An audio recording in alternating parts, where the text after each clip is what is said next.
ನೋಡೋಣ ಅವ್ರು ಏನು ಮಾಡ್ತಾರೆ. ಏನು ಫ್ಯಾಕ್ಟರ್ ವರ್ಕೌಟ್ ಆಗ್ಬೋದು ಅಂತ ಸರ್ ಬಿಹಾರಲ್ಲಿ ಇಂಡಿಯಾಗೆ INDIಗೆ ಏನು ಫ್ಯಾಕ್ಟರ್ ವರ್ಕ್ ಆಗುತ್ತೆ ಅಂತ ತಮ್ಮ ಒಂದು ಆಂಟಿ ಇನ್ಕಂಬೆನ್ಸಿ, ಎರಡನೇದು BJPಯವರ ಭ್ರಷ್ಟಾಚಾರ, ದುರಾಡಳಿತ, ಇವೆಲ್ಲ ಕೌಂಟ್ ಆಗ್ತವೆ. ಬಟ್ ನಿಮ್ಮ ಗ್ಯಾರಂಟಿನೇ ನಿತೀಶ್ ಕುಮಾರ್ ಕಾಪಿ ಮಾಡ್ತಾ ಇದ್ದಾರೆ ಅಲ್ಲಿ. ನಿತೀಶು 10,000 ಕೊಡ್ತೀವಿ ಮಹಿಳೆಯರಿಗೆ ಅಂತ. 10,000 ಒನ್ ಟೈಮ್ ಅದೇ ನಾವು ಪ್ರತಿ ತಿಂಗಳು 2,000 ಕೊಡ್ತೀವಿ.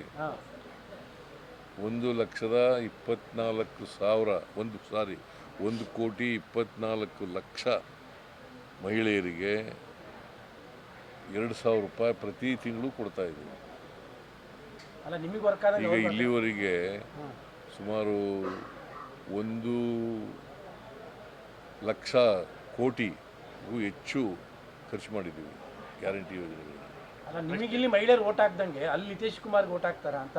ಎಲ್ಲಿ ಅಲ್ಲಿ ಬಿಹಾರದಲ್ಲಿ ಅವರು ಅದೇ ಗ್ಯಾರಂಟಿ ಸ್ಕೀಮ್. ಅವೆಲ್ಲಕ್ಕಿಂತ ಹೆಚ್ಚಾಗಿ ನಿತೀಶ್ ಕುಮಾರ್ ಭಾಳ ವರ್ಷ ಮುಖ್ಯಮಂತ್ರಿ ಆಗಿದ್ದಾರೆ. ಆಮೇಲೆ ಯಾವುದೇ ಒಂದು ಸಿದ್ಧಾಂತ ಇಲ್ಲ.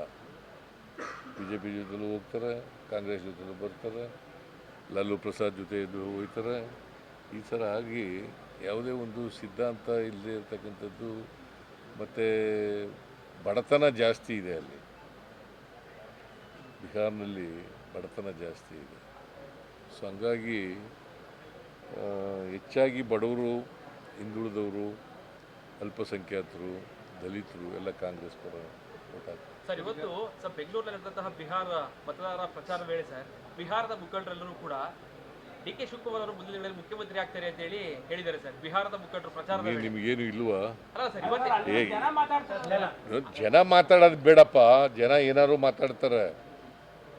ಹೈಕಮಾಂಡು ಯಾರು ಯಾರ್ರೀ ಹೈಕಮಾಂಡು? ಗಾಂಧಿ ಅವರು, ರಾಹುಲ್ ಗಾಂಧಿ ಅವರು, ಸೋನಿಯಾ ಗಾಂಧಿ ಅವರು, ರಾಹುಲ್ ಗಾಂಧಿ ರಾಹುಲ್ ಗಾಂಧಿ ಅವರು, ಖರ್ಗೆ ಅವರು, ಅವ್ರು ಮಾತಾಡಿದಾರ?